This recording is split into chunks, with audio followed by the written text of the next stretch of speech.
ಓ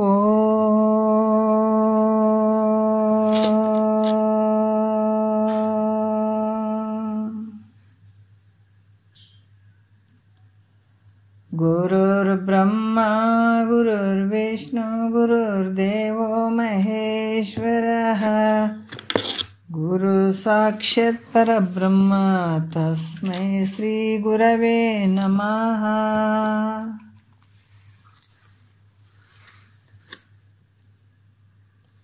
ಶ್ರೀ ಜಗದ್ಗುರು ಸಿದ್ಧಾರೂಢರ ಪಾದಕಮಲಗಳಿಗೂ, ಶ್ರೋತ್ರಿಯ ಬ್ರಹ್ಮನಿಷ್ಠ ಸದ್ಗುರು ಬಸವಾನಂದರ ಪಾದಕಮಲಗಳಿಗೂ, ಅವರ ಪ್ರತಿರೂಪದಂಥ ನಿಜಗುಣಪ್ಪನವರ ಪಾದಕಮಲಗಳಿಗೂ ನನ್ನ ದೀರ್ಘದಂಡ ಪ್ರಣಾಮಗಳನ್ನು ಸಲ್ಲಿಸುತ್ತಾ, ಎಲ್ಲ ಮಹಾತ್ಮರ ಪಾದಕಮಲಗಳಿಗೂ ನನ್ನ ದೀರ್ಘದಂಡ ಪ್ರಣಾಮಗಳನ್ನು ಸಲ್ಲಿಸುತ್ತಾ, ತಮ್ಮೆಲ್ಲರಿಗೂ ವಂದಿಸುತ್ತಾ, ಮನದಲ್ಲಿ ಸ್ಮರಿಸಿಕೊಳ್ಳುತ್ತಾ, ತಮ್ಮೆಲ್ಲರಿಗೂ ವಂದಿಸುತ್ತಾ, ಇವತ್ತಿನ ನಿಜಗುಣರು ರಚಿಸಿದಂತಹ ಪರಮಾನುಭವಬೋಧೆ 5ನೆಯ ಸಂಧಿ ಒಳಗೆ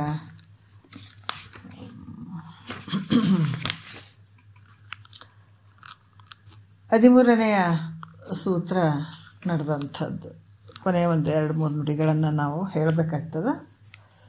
ಭಾಳಷ್ಟು ವಿಚಾರಗಳನ್ನು ಹೇಳಿದರು, ಧ್ಯಾನದ ಬಗ್ಗೆ ಹೇಳಿದರು ಹಿಂದಿನ ಒಂದು ಸೂತ್ರದಲ್ಲಿ. ಈ ಸೂತ್ರದಲ್ಲಿ ಏನು ಹೇಳ್ತಾರೆ, ಸಮಾಧಿಯ ಸ್ವರೂಪವನ್ನು ಹೇಳ್ತಾರೆ. ಇಲ್ಲಿ ಭೇದ ಒಳಿದು ನಿಂದ ನಿಲವೇ ಸಮಾಧಿ ಎಂದು ಆಧಾರದಿಂದ ಭಾವಿಸು ನೀರೇ ಅಂತ ಹೇಳುವಂಥದ್ದು. ಯಾಕಂದ್ರೆ ಭೇದವು ನಾಶವಾಗಿ, ಏನಂದ್ರೆ ನಾನಾ ವಿಧವಾಗಿ ತೋರ್ತಾ ಇರುವಂಥ ಇದು ಭೇದ ಭ್ರಾಂತಿ ನಿವೃತ್ತಿ ಆಗಬೇಕು, ನಾಶ ಆಗಬೇಕು. ಯಾವಾಗ ಭೇದ ಭಾವ ನಾಶ ಆಯಿತು, ಅಭೇದ ಭಾವ ಅಂದ್ರೆ ಅಭೇದ ಸ್ಥಿತಿಯು ತನಗಾಯಿತು ಅಂದಾಗ ಅದು ಸಮಾಧಿ ಅಂತ ಹೇಳಿಸುವುದು. ನಮ್ಮ ಭಾವದಲ್ಲಿ ನೋಡ್ರಿ ಅದು. ಅದಕ್ಕೆ ಈ ವಿಚಾರವನ್ನು ಅವ್ರು ಹೇಳ್ತಾರೆ, ಏನಂದ್ರೆ ಆಧಾರದಿಂದ ಅಂದ್ರೆ ಪ್ರೀತಿಯಿಂದ, ಸಂತೋಷದಿಂದ ಇದನ್ನು ನೀನು ವಿಚಾರ ಮಾಡು ನೀರೇ ಅಂದರೆ ಹೆಂಡತಿಗೆ ಹೇಳ್ತಾರೆ ಅವರು. ಭಾಳಷ್ಟು ವಿಚಾರಗಳನ್ನು ಅವ್ರು ಹೇಳ್ತಾರೆ, ಇಂದಿನ ಒಂದು ನುಡಿಯಲ್ಲಿ ಕೂಡ ಹೇಳಿದ್ರು. ಯಾಕಂದ್ರೆ ಇಂಥ ಒಂದು ಈ ಜೀವ ಮತ್ತು ಪರಮರ ಕೂಡುವಿಕೆ, ಈಗ 5ನೇ ನುಡಿ ಇಟ್ಕೊಂಡು ಮಾತಾಡೋಣ. ನಿನ್ನೆ ಇದು ಹೇಳೋದು ಸ್ವಲ್ಪ ನೋಡ್ಕೊಂಡು ಹೋಗೋಣ. ಜೀವ ಪರಮರೆಂಬ ಭಾವನೆ ತನ್ನ ಸದ್ಭಾವದಿಂದಳಿದು ಉಳಿದ ಆನಂದ ತೀವಿ ತನ್ನೊಳು ತಾನೇ ನೆಲೆಸಿ ಚಲಿಸದೆ ನಿರ್ಭಾವವನ್ನೇ ಮೌನವೆಂದೆನಿಪುದು ಅಂತ ಇಲ್ಲಿ ಹೇಳತ್ತಾರ. ಏನು ಹೇಳ್ತಾರ ಅವರು ಅಂತಂದ್ರೆ,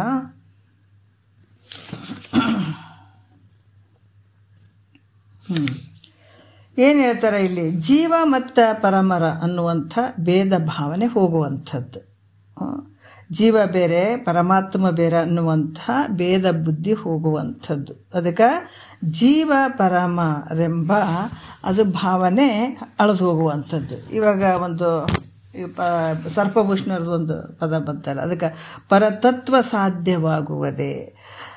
ಈ ಪರತತ್ವ ಆಗಬೇಕಾಗಿತ್ತು ಅಂತಂದಾಗ ಜೀವ ಪರಮರ ಐಕ್ಯತೆ ಒಂದು ಅನ್ನುವಂಥದ್ದು ತಿಳ್ಕೊಬೇಕಾಗ್ತದೆ.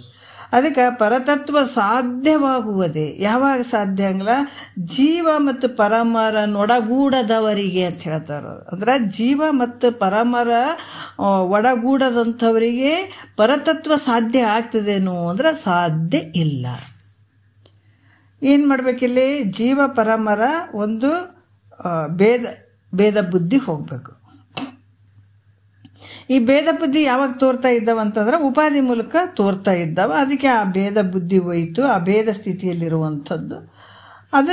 ಯಾಕಂತಂದ್ರೆ ಈ ರೀತಿಯಾಗಿ ಏನು ಅಭೇದ ಸ್ಥಿತಿಯಲ್ಲಿರುವಂಥ ಒಂದು ಸ್ವರೂಪ, ಆ ಸ್ವರೂಪಕ್ಕೆ ಇಲ್ಲೇನು ಹೇಳ್ತಾರೆ, ಇಲ್ಲಿ ಕೂಡ ಸಮಾಧಿ ಅಂತ ಕೂಡ ಹೇಳ್ತಾರೆ. ಅದಕ್ಕೆ ನಿರುಪಾಧಿಕ ಸ್ವರೂಪದಲ್ಲಿ ಯಾವುದು ನೇತಿಗಳಿಯಲು ಎಲ್ಲ ಇದು ನೀನಲ್ಲ, ಇದು ನೀನಲ್ಲ, ಇದು ನೀನಲ್ಲ ಅಂತ ಹೇಳುವಂಥದ್ದು. ಯಾಕಂದ್ರೆ ಉಪಾಧಿ ಮೂಲಕ ಬಂದಂಥದ್ದು. ಈ ಈಶ್ವರ ಮಹೇಶ್ವರ ಇವೇನಂದ್ರೆ ಉಪಾಧಿ ಮೂಲಕ ತೋರಿದಂಥದ್ದು ಈಶ್ವರ. ಆದರೆ ಅವಿದ್ಯೆ ಉಪಾಧಿಯಿಂದ ಕೂಡಿದಂಥದ್ದು ಜೀವಾತ್ಮ. ಉಪಾಧಿಗಳನ್ನು ತೆಗೆದು ಹಾಕಿದಾಗ ಅದು ನಿನ್ನ ಸ್ವರೂಪನೇ ಅಂತ ಹೇಳುವಂಥದ್ದು. ಯಾಕಂದರೆ ಇವೆಲ್ಲ ಇದು ನೀನೆಲ್ಲ ಅಂತ ಉಪಾಧಿಗಳನ್ನು ತೆಗೆದು ಹಾಕಿದಾಗ ಉಳಿದಂಥ ಒಂದು ಯಾವ ತನ್ನ ಆನಂದ ಇರ್ತದ ಅದು ಆಕಾಶದಂತೆ ಎಲ್ಲ ಕಡೆ ಇರುವಂಥದ್ದೈತೆ. ಅದರಲ್ಲಿ ತಾನು ನಿಶ್ಚಲವಾಗಿ ಆ ಭಾವ ನಿಲ್ಲುವಂಥದಕ್ಕೆ ಏನು ಹೇಳ್ತಾರೆ, ಸಮಾಧಿ ಅಂತ ಕೂಡ ಹೇಳ್ತಾರೆ. ಅಂದ್ರೆ ಇವೆಲ್ಲ ಆ ಭಾವನೆ ತನ್ನ ಸದ್ಭಾವದಿಂದ ಅಳಿದು ಅಂತ ಹೇಳ್ತಾರೆ. ಜೀವ ಪರಮರೆಂಬ ಭಾವನೆ ತನ್ನ ಸದ್ಭಾವದಿಂದ ಏನು ಗುರು ಹೇಳ್ತಾನ ಅದನ್ನು ತಿಳ್ಕೊಂಡು ಅದೇ ವಿಚಾರ ಮಾಡಿಕೊಂಡು ಆ ಭಾವದಿಂದ ಜೀವ ಬೇರೆ ಅಲ್ಲ ಪರಮಾತ್ಮ ಬೇರೆ ಅಲ್ಲ ಅನ್ನುವಂಥ ಭೇದದ ಭಾವನೆಯನ್ನು ಅಳಿದು ಅದು ಅಳಿದಾಗ ಉಳಿದಿರುವಂಥದ್ದೇನು ಆನಂದ ಉಳಿತದೆ. ಹೌದಾ? ಸರಿ ಕೇಳ್ತಾ ಇಲ್ಲ, ಇನ್ನೊಂದ್ಸಲ ಹಚ್ಚಲ? ಆಯ್ತು, ಒಂದು ಸೆಕೆಂಡ್ ಯಾಕೆ ಕೇಳ್ತಾ ಇಲ್ಲ?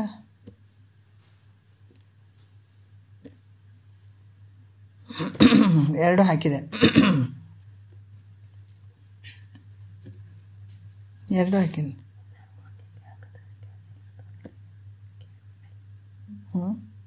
ಏನಮ್ಮ?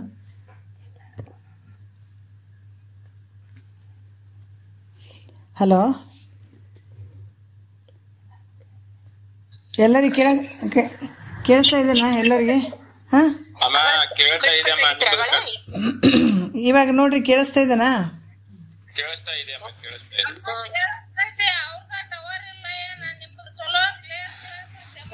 ಹೌದಲ್ಲ? ಹಾಂ ಶಿವ, ಆಯ್ತಾಯ್ತು. ಇವಾಗ ನೋಡ್ರಿ, ಜೀವ ಪರಮರೆಂಬ ಭಾವನೆ ತನ್ನ ಸದ್ಭಾವದಿಂದ ಅಳಿದು ಉಳಿದ ಆನಂದ. ಯಾವಾಗ ಈ ಜೀವ ಮತ್ತು ಪರಮರ ಒಂದು ಏನು ಉಪಾಧಿ ಇರ್ತಾವ, ಆ ಉಪಾಧಿಗಳನ್ನು ತೆಗೆದಾಗ ಉಳಿದಂತಹ ಒಂದು ಆನಂದ ಇರುವಂಥದ್ದು ಅದು ತನ್ನಲ್ಲಿ ತೀವಿ ಅಂದರೆ ತುಂಬಿ, ಅದು ತುಂಬಿ ತನ್ನೊಳು ತಾನೇ ನೆಲೆಸಿ ಚಲಿಸದೇ ನಿರ್ಭಾವ, ಅಂದ್ರೆ ಆ ಕಡೆ ಈ ಕಡೆ ಭಾವ ಹೋಗದೇ ನಿರ್ಭಾವನೆ ಅಂದರೆ ಭಾವನೆ ಇಲ್ಲದ ಸ್ಥಿತಿಯಲ್ಲಿ ನಿಲ್ಲುವಂಥದಕ್ಕೆ ಅದಕ್ಕೆ ಮೌನ ಅಂತ ಹೇಳ್ತಾರೆ. ಮೌನ ಸ್ವಲ್ಪ ಮ್ಯೂಟ್ ಎಲ್ಲ ಮಾಡಿರಿ ಸ್ವಲ್ಪ. ಹಾಂ, ಈಗ ಏನು ಹೇಳ್ತಾರ, ಈ ಮೌನ ಆಚರಣೆ ಅಂತ ಮಾಡ್ತಾರೆ. ನಾವು ಮೌನ ಅಂತ ಹೇಳ್ತೀವಿ. ಏನು ಹೇಳ್ತಾರೆ ಅವರು? ಯಾಕಂದ್ರೆ ಜೀವ ಪರಮರ ಅನ್ನುವಂಥ ಭಾವನೆ ತನ್ನ ಸದ್ಭಾವದಿಂದ, ಜೀವ ಬೇರೆ ಪರಮಾತ್ಮ ಬೇರೆ ಅನ್ನುವಂಥ ಭಾವನೆ ಏನಿರ್ತದ ಅದು ತನ್ನ ಸದ್ಭಾವದಿಂದ ಅಳಿದಾಗ ಉಳಿದಂಥದ್ದು ಯಾವುದು? ಆನಂದ ಉಳಿದಿರ್ತದೆ. ಅದೇ ತನ್ನ ಸ್ವರೂಪ ಅಂತ ತಿಳ್ಕೊಂಡು ತನ್ನೊಳು ತಾನೇ ನೆಲೆಸಿ ಇಲ್ಲಿ ಚಲಿಸದೆ, ಅಂದರೆ ಆ ಕಡೆ ಈ ಕಡೆ ಭಾವ ಹೋಗದೆ ನಿರ್ಭಾವವನ್ನೇ ಮೌನ ಅಂತ ಹೇಳ್ತಾರೆ. ಅದಕ್ಕೆ ಮೌನಾಚರಣೆ ಮಾಡ್ತಾರಂತ ಅಂದರೂ ಕೂಡ ಗುರುಗಳು ಹೇಳುತ್ತಿದ್ರು. ಕೆಲವರು ಮೌನಾಚರಣೆ ಮಾಡ್ತಾರಂತ ಹೇಳ್ಬಿಟ್ಟು ಕೈ ಸೊನ್ನೆ ಬಾಯಿ ಸೊನ್ನೆ ಮಾಡೋದು, ಆಮೇಲೆ ಬರೆಯೋದು, ಇಂಥವೆಲ್ಲ ಅವು ಕೂಡ ಇರಬಾರ್ದು. ಅದು ನಿಜವಾದ ಮೌನ ಅಲ್ಲ ಅಂತ ಹೇಳ್ತಿದ್ರು ಗುರುಗಳು, ಹೇಳ್ತಿದ್ರು ಈ ಮಾತು. ಯಾಕಂತಂದ್ರೆ ಅಲ್ಲಿ ಯಾವ ವ್ಯವಹಾರ ಇಲ್ಲ. ಅದಕ್ಕೆ ಈ ರೀತಿಯಾಗಿ ಏನು ಹೇಳ್ತಾರ, ತನ್ನ ಭಾವದಲ್ಲಿ ಯಾವ ರೀತಿಯಿಂದ ಭಾವ ಚಲಿಸದೆ ತನ್ನ ಸ್ವರೂಪದಲ್ಲಿ ನಿಲ್ಲುವಂಥದ್ದು ಅದಕ್ಕೆ ಮೌನ ಅಂತ ಹೇಳ್ತಾರ. ಇದು ಕೂಡ ಮೌನ ಅಂದರೆ ಇದು ಕೂಡ ಸಮಾಧಿ ಸ್ಥಿತಿ ಅಂತ ಕೂಡ ಹೇಳ್ತಾರ ಅವರು. ಮತ್ತಿನ್ನು ಹೇಳ್ತಾರ, ಈಗ ಈ ಒಂದು 6ನೇ ನುಡಿಯಲ್ಲಿ ಕೂಡ ಹೇಳ್ತಾರೆ, ಈ ಪ್ರತ್ಯಾಹಾರಾದಿ 4 ಅಂತರಂಗ ಸಾಧನೆಗಳ ಫಲವನ್ನು ಹೇಳ್ತಾರೆ. ಇದ್ರ ಫಲಗಳು ಏನದಾವ ಅನ್ನುವಂಥದ್ದು ಮುಂದಿನ ವಿಚಾರದಲ್ಲಿ ಹೇಳ್ತಾರೆ ಅವರು. ಇವು 4 ಸಾಧನವಂತ ಅವರಿಂದೆ ಇವು 4 ಸಾಧನ ಅಂತರಂ ಅಂದ್ರೆ ಅಂತರಂಗದ್ದು, ಅಂತರಂ ಇವರಿಂದೆ ತವೇ ಅರಿದು ಶುದ್ಧಬಹುದಾಗಿ ಇವರಿಂದೆ ಮುಕ್ತಿ ಸಂಭವಿಪುದು ಜೀವನಿಗಿವ ನಿಂತು ತಿಳಿ ಚಂಡಮತಿ ನೀನು ಅಂತ ಹೇಳ್ತಾರೆ ಅವರು. ಈ ಚಂಡಮತಿ ಅಂತಂದ್ರೆ ಪ್ರಕಾಶಮಾನ ಬುದ್ಧಿ ಉಳ್ಳಂಥ ಮೈತ್ರಾದೇವಿಯೇ ಅಂತ ಇಲ್ಲಿ ವರ್ಣನೆ ಮಾಡ್ತಾರೆ ಅವರು. ಏನು ಮಾಡ್ತಾರ ಅಂತಂದರೆ ಈ ಪ್ರತ್ಯಾಹಾರ ಧಾರಣ ಧ್ಯಾನ ಸಮಾಧಿ ಇವು 4 ಸಮಾಧಿಗಳನ್ನುವಂಥದ್ದು ಈ ಸಾಧನಗಳು ಅಂತರಂಗದ ಸಾಧನೆಗಳು, ಇವು ಬಾಹ್ಯದ ಸಾಧನಗಳು ಅಲ್ಲ. ಇವು 4 ಸಾಧನ ಅಂತರಂ ಅಂದ್ರೆ ಅಂತರಂಗದ ಸಾಧನೆಗಳು. ಮತ್ತು ಇವರಿಂದೆ ತವೇ ಅರಿದು ಶುದ್ಧಬಹುದಾಗಿ ಇದರಿಂದ ಮುಕ್ತಿ ಸಂಭವಿಸುವುದು ಜೀವನಿಗೆ ನಿಂತು ತಿಳಿ, ಚಂಡಮತಿ, ಇದನ್ನೆಲ್ಲ ತಿಳ್ಕೋ ಮೈತ್ರಾದೇವಿ. ಇವು 4 ಏನದಾವ, ಇವು ಅಂತರಂಗದ ಸಾಧನಗಳದಾವ. ಇವುಗಳಿಂದ ಅಂತಃಕರಣ ಏನಾಗ್ತದ, ರಾಗ ಮತ್ತು ಈ ದ್ವೇಷಾದಿ ಅಂದರೆ ಏನು ಮೋಹದಿಂದ ಕೂಡಿದಂಥದ್ದು, ಮಮಕಾರದಿಂದ ಕೂಡಿದಂಥದ್ದು, ಸುಖ ದುಃಖ ರಾಗ ದ್ವೇಷ ಇವೆಲ್ಲವುಗಳಿಂದ ಕಲ್ಮಶ ಆಗಿರ್ತದೆ ಅಂತಃಕರಣ ಅಲ್ಲ. ಇವೆಲ್ಲವುಗಳಿಂದ ಕಲ್ಮಶ ಆಗಿರ್ತದಲ್ಲ, ಅಂಥ ಒಂದು ರಾಗ ದ್ವೇಷಾದಿ ಕಲ್ಮಶದಿಂದ ರಹಿತವಾಗಿ ಶುದ್ಧವಾಗಿರ್ತದೆ. ಇವೆಲ್ಲ ಮಾಡೋದ್ರಿಂದ ಏನಾಗ್ತದ, ಪ್ರತ್ಯಾಹಾರ, ಧಾರಣ, ಧ್ಯಾನ, ಸಮಾಧಿ ಮಾಡೋದ್ರಿಂದ ನಿನ್ನ ಅಂತಃಕರಣದಲ್ಲಿ ಏನು ದೋಷಗಳು ಇರ್ತಾವ, ಈ ರಾಗ ಅನ್ನುವಂಥದ್ದು, ಮೋಹ ಅನ್ನುವಂಥದ್ದು ಇವೆಲ್ಲ ತುಂಬಿದಾವೆ ನೋಡ್ರಿ, ಇವು ನಾಶ ಆಗ್ತಾವೆ. ಇವು ನಾಶ, ಈ ಕಲ್ಮಶ ಎಲ್ಲ ನಾಶ ಆಗಿ ಏನಂತದ, ಅಂತಃಕರಣ ಶುದ್ಧ ಆಗ್ತದ. ಅದರಿಂದ ಇವುಗಳಿಂದ ಜೀವನಿಗೆ ಏನಾಗ್ತದೆ, ಮುಕ್ತಿ ಸಂಭವ ಆಗ್ತದೆ. ಆನಂದ ಎಲ್ಲಿ ನಮ್ಮೊಳಗಡೆ ಇರುವಂಥದ್ದು ನೋಡ್ರಿ.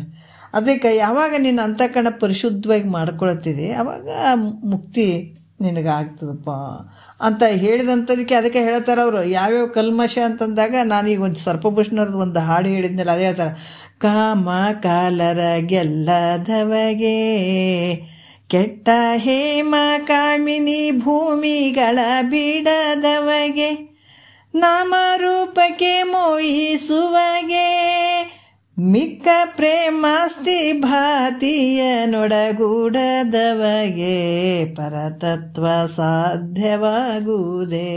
ಇವು ಏನಿರ್ತಾವಲ್ಲ, ಈ ಕಾಮ ಕಾಲ ಅನ್ನುವಂಥದ್ದು ಇವು ಗೆಲ್ಲದವರಿಗೆ. ಆಮೇಲೆ ಕೆಟ್ಟ ಹೇಮ ಕಾಮಿನಿ ಭೂಮಿಗಳ ಬಿಡದವಗೆ ನೋಡ್ರಿ. ಈ ರೀತಿಯಾಗಿ ಈ ಕೆಟ್ಟ ಅಂತ ಹೇಳಿದಾರೆ. ಯಾವುದು?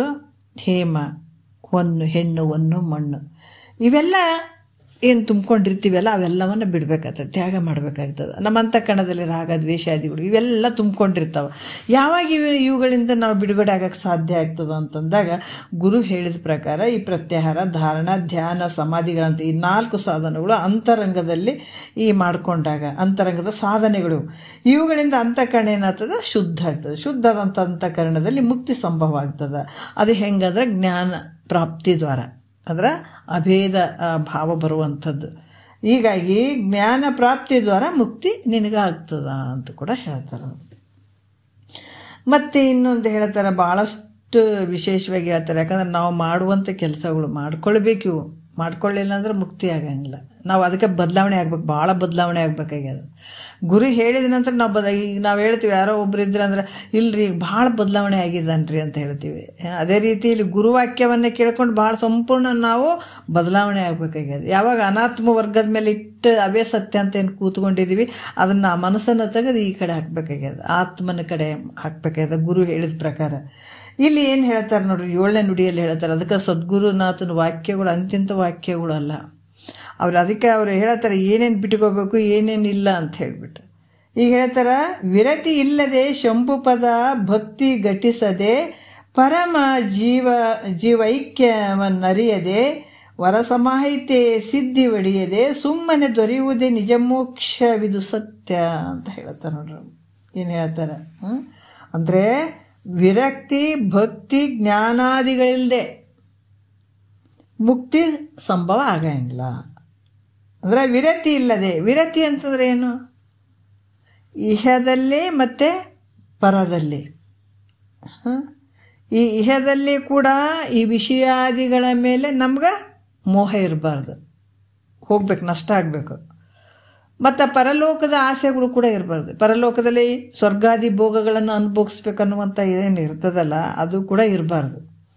ಅದಕ್ಕೆ ಇಹ ಪರ ಭೋಗಗಳ ವೈರಾಗ್ಯವಿಲ್ಲದೆ ಮತ್ತು ಶಂಭುಲಿಂಗನ ಅಂದರೆ ಈಶ್ವರನ ಪಾದ.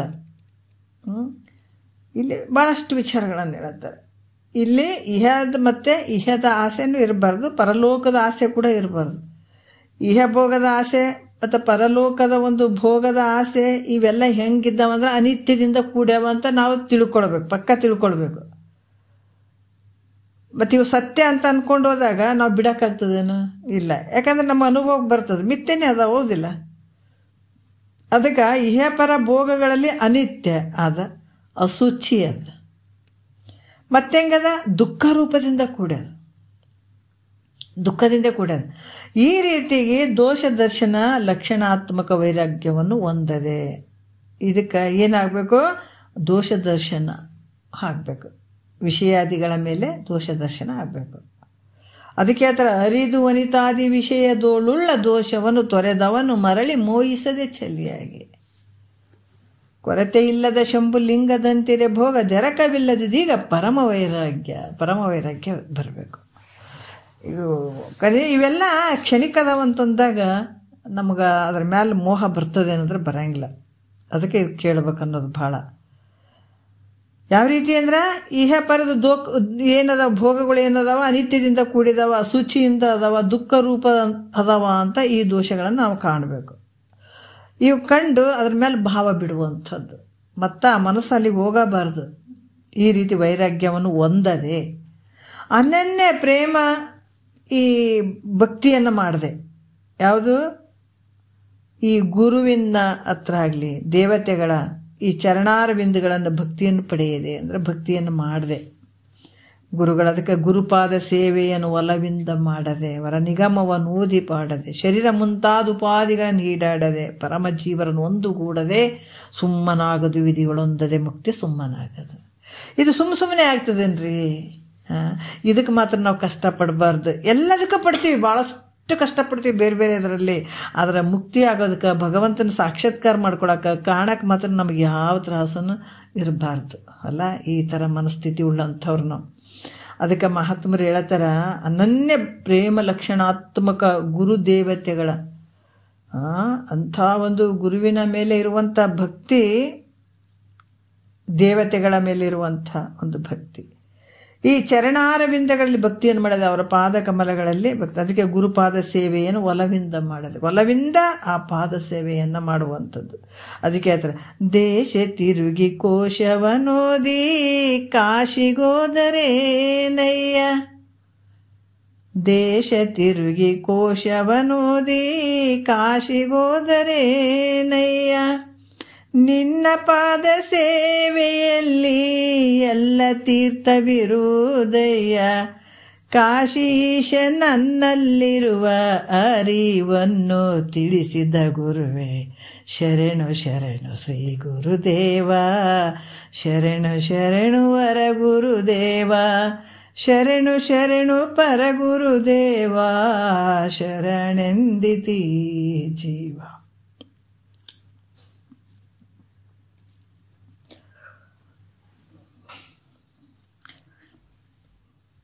ಈ ಹಾಡು ನಿಜವಾಗಿ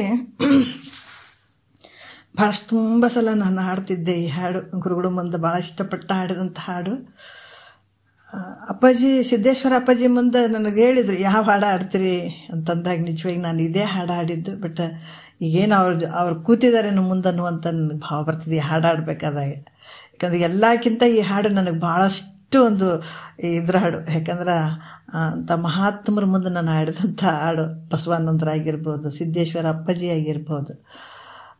ಈ ಹಾಡು ನನ್ನ ನಿಜವಾಗಿ ನೋಡಿಕೊಂಡೇ ಹಾಡುವಂಥದ್ದು. ಎಲ್ಲಾದರೂ ಹೋದಾಗ ಎಲ್ಲೂ ತಪ್ಪಿ ಬಿಡ್ತೇನೆ ಅನ್ನುವಂಥ ಭಾವ ನಂಗೆ. ಮತ್ತೆ ಏನಾದರೂ ಬರ್ತಿತ್ತದು ಬ್ಯಾಟ್ ಅಂತಂದ್ರೂ ಕೂಡ ಏನೋ ಒಂದು ಸ್ವಲ್ಪ ನನಗೆ ಅದು ಇಟ್ಕೊಳ್ಬೇಕೇನೋ, ಮಿಸ್ಟೇಕ್ ಆಗಿಬಿಡ್ತದೇನೋ ಅಂತ ಅನ್ನುವಂಥ ಭಾವ ಬಂದಾಗ ನಾನು ಅದು ನೋಟ್ಬುಕ್ಕು ಅಥವಾ ಬರೆದದ್ದು ನಾನು ಇಟ್ಕೊಂಡು ಹಾಡುವಂಥದ್ದು.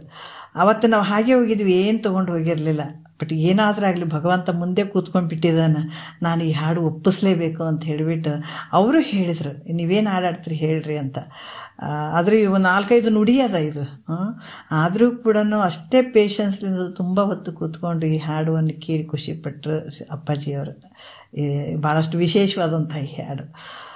ಹೇಳುವ ಉದ್ದೇಶ ಅಂತಂದ್ರೆ, ಇಲ್ಲಿ ಏನಂತಂದ್ರೆ ಗುರುವಿನ ಗುರುವಿನ ಪಾದ ಬಿಟ್ಟು ಬೇರೆ ಏನು ಸಿಗೋಕ್ಕಾಗ್ತದೆ, ಎಲ್ಲಿ ಸಿಗೋದು. ಅದಕ್ಕೆ ದೇಶ ಬಿಟ್ಟು ಕೋಶವನ್ನು ಓದಿ ಕಾಶಿಗೆ ಹೋದರೇನಯ್ಯ, ದೇಶ ತಿರುಗಿ ಕೋಶವನ್ನು ಓದಿ ಕಾಶಿಗೆ ಹೋದರೇನಯ್ಯ.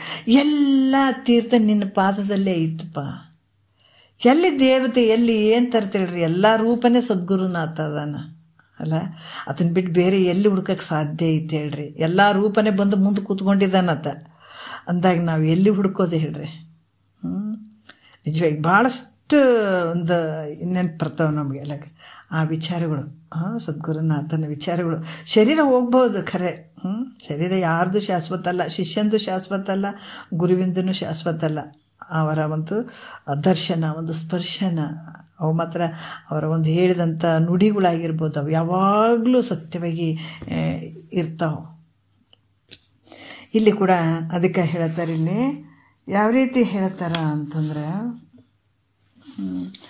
ಭೇದ ಇಹ ಪರದ ಭೋಗಗಳಲ್ಲಿ ಅನಿತ್ಯ, ಸೂಚಿ, ದುಃಖ ರೂಪ, ದೋಷ ದರ್ಶನ ಇವೆಲ್ಲ ಕೂಡ್ಕೊಂಡು ವೈರಾಗ್ಯವನ್ನು ಹೊಂದದೆ, ಮತ್ತು ಗುರು ದೇವತೆಗಳ ಚರಣಾರವಿಂದಗಳಲ್ಲಿ ಭಕ್ತಿಯನ್ನು ಪಡೆಯದೆ ಮಾಡದೆ. ಸುಮ್ಮನೆ ಬರಂಗಿಲ್ಲ ಇದು. ಬರೀ ಓದ್ಬೋದು, ಗ್ರಂಥಗಳನ್ನು ಇಟ್ಕೊಂಡು ಬೇಕಾದಷ್ಟು ಓದಿ ನಾ ಜ್ಞಾನ ಪಡ್ಕೊಂಡಿನಂತ ಅನ್ಬೋದು. ಅದರ ಹೇಳಂಗೂ ಹೇಳ್ಬೋದು. ಬುಕ್ ಓದ್ಕೊಂಡು ನಾವು ಹೇಳ್ಬೋದು, ಹೆಂಗೆ ಬೇಕು ಹಂಗೆ ಹೇಳ್ಬೋದು. ಸ್ವಲ್ಪ ವಾಕ್ಚಾತುರ್ಯ ಇತ್ತಂದ್ರೆ ನಾವು ಈ ಜನ 4 ಮಂದಿ ತಲೆ ಅಲ್ಲಾಡ್ಸಂಗೆ ಹೌದು ಭಾರಿ ಹೇಳಕತ್ತಾರಂತ ಅನ್ನಿಸ್ಕೊಳ್ಬೋದು. ಆದರೆ ನಿಜವಾದ ಕೆಲಸ ಅಪರೋಕ್ಷ ಜ್ಞಾನ ಆಗಂಗಿಲ್ಲ. ಅಪರೋಕ್ಷ ಜ್ಞಾನ ಆಗಬೇಕಾಗಿತ್ತಂದ್ರೆ ಸದ್ಗುರುವಿನ ಸೇವೆ ಇರಬೇಕಾಗ್ತದೆ, ಸೇವೆ ಮಾಡಬೇಕು, ಅನನ್ಯ ಭಕ್ತಿ ಇರಬೇಕಾಗ್ತದೆ. ಅಂದಾಗ ಮಾತ್ರ ಯಾವಾಗ ಅಂತಃಕರಣ ಭಾಳ ಪಕ್ವತೆ ಪಡಿಬೇಕು, ಪಡೆದಾಗ ಮೊದಲು ನಿನ್ನ ಕೆಲಸ ಆಗಬೇಕು ನೋಡ್ರಿ. ಹಾಗಾಗಿ ಈ ನಿಜವಾಗಿ ಇಂಥ ಒಂದು ಮೋಕ್ಷವನ್ನು ಪಡಿಬೇಕಾದ್ರೆ ನಾವು ಭಾಳಷ್ಟು ಬದಲಾವಣೆ ತಗೊಳ್ಬೇಕಾಗ್ತದೆ. ಅದಕ್ಕೆ ಗುರು ದೇವತೆಗಳ ಚರಣಾರವಿಂದಗಳಲ್ಲಿ ಭಕ್ತಿಯನ್ನು ಪಡೆಯದೆ, ಶ್ರುತಿ ಗುರು ಸ್ವಾನುಭಾವದಿಂದ ಜೀವ ಬ್ರಹ್ಮರ ಐಕ್ಯವನ್ನು ತಿಳಿಯದೆ. ನೋಡಿ ಎಷ್ಟು ಅದ್ಭುತ. ಗುರುವಿಂದ ಮುಂದೆ ನಮ್ಮ ಕಣ್ಣೆದುರಿಗೆ ನಾವು ಇವತ್ತು ದೊಡ್ಡ ದೊಡ್ಡ ಗುರುಗಳಾಗಿದ್ದಾರೆ, ನಾವು ಹೆಸರು ಹೇಳೋಕ್ಕಾಗಲ್ಲ. ಭಾಳ ದೊಡ್ಡ ಗುರುಗಳಂತ ಇವತ್ತು ತಿರುಗಾಡ್ತಾರೆ. ಆದರೆ ಗುರುವಿಂದ ಮುಂದೆ ಕೂತ್ಕೊಳ್ಳೋಕ್ಕೆ ಭಾಳಷ್ಟು ಅಲಸ್ಯ ಭಾವ, ಅಲಕ್ಷ್ಯ ಭಾವ, ಅಯ್ಯೋ ಅಂತ ಕೂತ್ಕೊಂಡು ಎದ್ದು ಹೋದಂಥವ್ರು ಭಾಳಷ್ಟು ಜನ ಅದಾರ, ಒಬ್ಬರಲ್ಲ ಇಬ್ಬರಲ್ಲ. ಅಲ್ಲಿ ಕುಂತು ಕೇಳೇ ಇಲ್ಲ, ಆದರೂ ಕೂಡ ಇವತ್ತು ಭಾಳಷ್ಟು ಜನ ಅದರು. ಸ್ವಲ್ಪ ಏನೋ ವಿಚಾರಗಳು ಗೊತ್ತಾಗಿಬಿಡ್ತಂದ್ರೆ ನಾವು ಏನು ಹೇಳ್ತಾರೆ ಇಲ್ಲಿ, ಗುರುವಿನ ಒಂದು ಪಾದ ಕಮಲಗಳಲ್ಲಿ ಆ ಪಾದ ಕಮಲ ಸೇವೆಗಳನ್ನು ಮಾಡುವಂಥದ್ದು. ಮತ್ತು ಶ್ರುತಿ ಗುರು ಸ್ವಾನುಭಾವದಿಂದ, ಶ್ರುತಿ ಇರಬೇಕು ಮತ್ತು ಗುರು ಇರಬೇಕು, ಗುರುವಿನ ಒಂದು ಸ್ವಾನುಭಾವ ಇರಬೇಕಲ್ಲಿ. ಆಯ್ತಾ? ಯಾಕಂದ್ರೆ ಗುರು ಇರಬೇಕು, ಶ್ರುತಿ ಗುರು ಇರಬೇಕು, ನಿನ್ನ ಸ್ವಾನುಭಾವನೂ ಇರಬೇಕಲ್ಲಿ. ಆ ಗುರು ತಿಳ್ಕೊಂಡು ಅಪರೋಕ್ಷ ಜ್ಞಾನ ಉಳ್ಳಂಥವನಾಗಿರ್ಬೇಕು. ಅದು ಕೂಡ ನೀನು ತಿಳ್ಕೊಳ್ಬೇಕಾದ್ರೂ ಕೂಡ ನಿನ್ಗೆ ಶ್ರುತಿ ಪ್ರಮಾಣ ಇರಬೇಕು, ಶ್ರೋತ್ರಿಯ ಬ್ರಹ್ಮನಿಷ್ಠ ಸದ್ಗುರು ಇರಬೇಕು, ಅದ್ರ ಜೊತೆಗೆ ನಿನ್ನ ಸ್ವಾನುಭಾವನೂ ಇರಬೇಕು. ಹೇಳಿದ್ದು ಸ್ವಾನುಭಾವಕ್ಕೆ ಬರುವಂಗೆ ಸ್ವಾನುಭಾವ ಕೂಡ ಅಲ್ಲಿ ಇರಬೇಕು. ಈ ರೀತಿ ಸ್ವಾನುಭಾವದಿಂದ ಗುರು ಹೇಳಿದಾನೆ ಅಷ್ಟೇ ಹೇಳಿದಾನೆ ಅಂದ್ರೆ ನೀವು ಅಷ್ಟೇ ಹಿಂಗೆ ತೆಗೆದಾಕಂಗಿಲ್ಲ. ಅದನ್ನು ಒಳಗೆ ಇಳಿಸ್ಕೊಂಡು ಅದನ್ನು ಚಿಂತನ ಮಂಥನ ಮಾಡಿ ಆ ಸ್ವಾನುಭಾವ ತಗೊಂಡು ಅದರಿಂದ ಏನಾಗ್ತದೆ, ಜೀವ ಬ್ರಹ್ಮರ ಐಕ್ಯವನ್ನು ತಿಳಿಯದೆ, ಈ ರೀತಿಯಾಗಿ ಈ ಪರಮ ರೂಪವಾಗಿರುವಂಥ ಈ ಸಮಾಧಿ ಸುಖವನ್ನು ಅನುಭವಿಸದೆ ಸುಮ್ಮನೆ ತನಗೆ ಮೋಕ್ಷ ಆಗಲಿ ಅಂದರೆ ಹೆಂಗಾಗ್ತದ? ಎಷ್ಟು ಅದ್ಭುತ ಹೇಳ್ತಾರೆ ನೋಡ್ರಿ, ಭಾಳಷ್ಟು ಅದ್ಭುತ ಹೇಳ್ತಾರೆ. ಅದಕ್ಕೆ ಸರ್ಪಭೂಷಣರು ಅದಕ್ಕೆ ಹೇಳಿದಾರು ಅವ್ರಿಗೆ ಏನಂದ್ರೆ, ದೇಹ ವಾಸನೆ ಕೆಡದವಗೆ ತನ್ನ ಅಹಮೆಂಬುವ ಮರೆವೆಯಾನೀಗದವಗೆ, ಕೋಹಂಭ್ರಮೆಗೆ ಸಿಲುಕದವಗೆ ತಾನೇ ಸೋಹಮೆಂದರಿದು ಸಹಜವಾಗದವಗೆ ಪರತತ್ವ ಸಾಧ್ಯವಾಗುವುದೇ.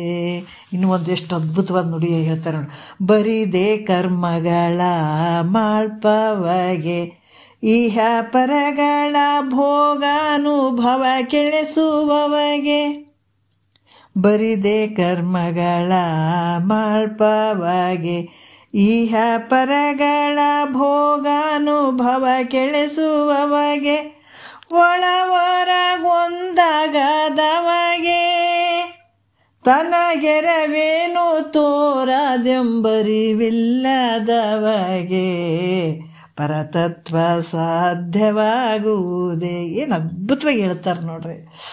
ಬಾಬಾ ಬರಿದೆ ಕರ್ಮಗಳ ಮಾಳ್ಪವೆಗೆ ಇಹ ಪರಗಳ ಭೋಗಾನುಭವ ಇಳಿಸುವವಗೆ, ಒಳವರಗೊಂದಾಗದವಗೆ ತನ್ನ ಸ್ವರೂಪವನ್ನು ಬಿಟ್ಟು ಬೇರೆ ಏನು ಕಾಣ್ತಾ ಇಲ್ಲ, ಏನು ಕಾಣಬಾರ್ದು. ಅದಕ್ಕೆ ಹೇಳ್ತಾರೆ ತನಗೆರವೇನು ತೋರದೆಂಬರಿವಿಲ್ಲದವಗೆ. ಈ ರೀತಿ ಅರಿವು ಇರಬೇಕು. ನನ್ನ ಸ್ವರೂಪನೇ ಕಾಣಿಸ್ತಾ ಇದೆ, ನನ್ನ ಬಿಟ್ಟು ಬೇರೆ ಏನು ಕಾಣಿಸ್ತಾ ಇಲ್ಲ, ನನ್ನ ಸ್ವರೂಪ ಒಂದೇ ಕಾಣಿಸ್ತಾ ಇದೆ ಅನ್ನುವಂಥ ಅರಿವು ಇರಬೇಕಾಗ್ತದಲ್ಲೇ. ಎಷ್ಟು ಅದ್ಭುತವಾಗಿ ಇದು ಇರಲಾರ್ದವನಿಗೆ ಇದು ಪರತತ್ವ ಸಾಧ್ಯ ಆಗ್ತದೇನೋ, ಮುಕ್ತಿ ಆಗ್ತದೇನೋ ಅಂದರೆ ಖಂಡಿತ ಆಗಂಗಿಲ್ಲ. ಅದಕ್ಕೆ ಮಹಾತ್ಮರು ಭಾಳ ಚಂದ ಹೇಳ್ತಾರೆ, ಇವೆಲ್ಲವೂ ಶ್ರುತಿ ಗುರು ಸ್ವಾನುಭಾವದಿಂದ ಇದು ಜೀವ ಬ್ರಹ್ಮರ ಐಕ್ಯವನ್ನು ತಿಳಿಯದೆ ಮತ್ತು ಇದು ಪರಮ ಪ್ರಯೋಜನಾತ್ಮಕ ಸಮಾಧಿ ಸುಖವನ್ನು ಅನುಭವಿಸದೆ. ಇಂಥ ಒಂದು ಶ್ರೇಷ್ಠವಾದಂಥ ಈ ಸಮಾಧಿ ಸುಖವನ್ನು ಅನುಭವಿಸುತ್ತೆ. ಸುಮ್ಮನೆ ನಾನು ಮುಕ್ತಿ ಆಗಲಪ್ಪ, ಮುಕ್ತಿ ಆಗ್ತದೆ. ಎಲ್ಲಿದಾಗ್ತದಪ್ಪ ಮುಕ್ತಿ? ಅದಕ್ಕೆ ಇವೆಲ್ಲ ಬರಬೇಕಾಗ್ತದೆ, ಇವೆಲ್ಲ ಮಾಡ್ಕೊಳ್ಬೇಕಾಗ್ತದೆ. ಸುಮ್ಮನೆ ಮೋಕ್ಷ ಆಗಲಿ ಅಂತಂದ್ರೆ ಆಗ್ತದೆ ಏನಂದ್ರೆ ಖಂಡಿತ ಆಗಂಗಿಲ್ಲ ಅನ್ನುವಂಥ ವಿಚಾರವನ್ನೇ ಹೇಳ್ತಾ ಇದ್ದಾರೆ. ಸಮಾಧಿ ಸ್ಥಿತಿ ನಿರೂಪಣೆ ಸೂತ್ರ 13ಕ್ಕೆ ಪದ 107 ಅಂತ ಹೇಳಿ, ಈಗ ನಾವು ಹಿಂದಿನ ಸೂತ್ರದಲ್ಲಿ ಸಮಾಧಿಯನ್ನು ಹೇಳಿದರೆ, ಸಮಾಧಿ ಸ್ಥಿತಿ ಬಗ್ಗೆ ಹೇಳಿದ್ರೆ ಹೆಂಗೈತೆ ಅಂತೇಳಿ. ಈಗ ಈ ಸೂತ್ರದಲ್ಲಿ ಭೇದವು ಬಂಧಕ್ಕೆ ಕಾರಣ ಆಗ್ತದೆ ಅಂತಂದ್ರೆ, ಭೇದ ಹೆಂಗಾಗ್ತದೆ ನಾವು ವಿಚಾರ ಮಾಡ್ಬೇಕು. ಭೇದ ಅಂತಂದ್ರೆ ಅದು ಬೇರೆ, ಇದು ಬೇರೆ, ದೇವ್ರು ಬೇರೆ, ನಾನು ಬೇರೆ ಅನ್ನುವಂಥ ಭೇದ ಬುದ್ಧಿ. ಈ ಭೇದ ಬುದ್ಧಿ ಹೆಂಗಾಗ್ತಂದ್ರೆ ಈ ಬಂಧಕ್ಕೆ ಕಾರಣ ಆಗ್ತದೆ. ಅಭೇದ ಬುದ್ಧಿ ಏನಾಗ್ತದೆ, ಮುಕ್ತಿ ಕಾರಣ ಆಗ್ತದೆ.